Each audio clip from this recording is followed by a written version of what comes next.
मैंने जुबान दे दी है। क्या मेरी इज्जत का तुम्हें कोई ख्याल नहीं? अगर तुमने ये शादी नहीं की तो मेरा मरा हुआ मुंह देखोगे।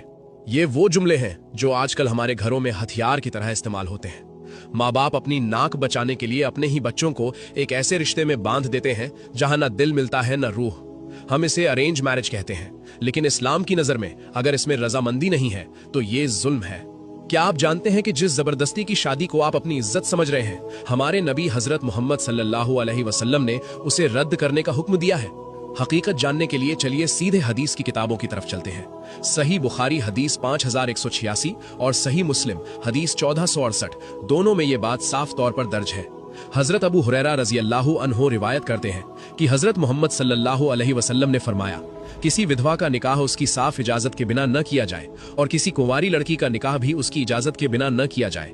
सहाबा रजी अल्लाहु अन्हो ने पूछा, या रसूल अल्लाह, कुंवारी लड़की तो शर्म के मारे बोलेगी नहीं, उसकी इजाजत कैसे पता चलेगी?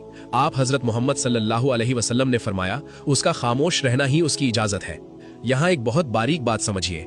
खामोशी का मतलब हाँ तब है जब वो शर्म से चुप हो, लेकिन अगर वो ना कह दे या रोकर मना कर दे तो फिर उसकी खामोशी को हाँ नहीं माना जा सकता।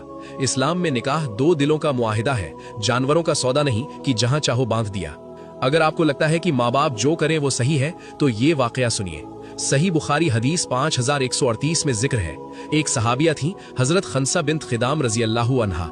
उनके वालिद ने उनका निकाह जबरदस्ती करवा दिया, जबकि वो उस रिश्ते से खुश नहीं थी। वो सीधी हजरत मोहम्मद सल्लल्लाहु अलैहि वसल्लम के पास गईं और शिकायत की।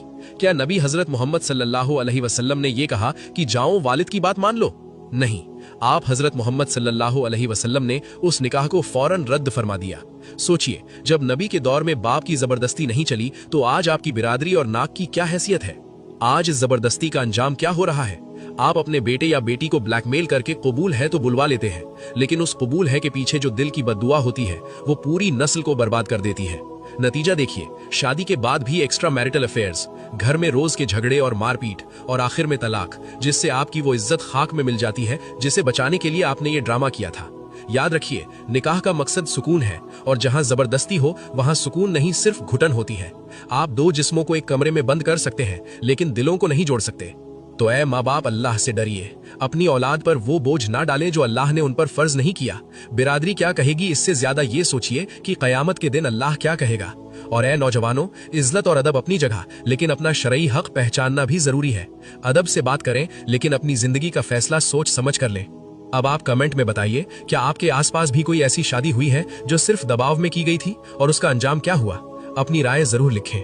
अल्लाह हमारे घरों को मोहब्बत और रजामंदी का गहवारा बनाए। आमीन।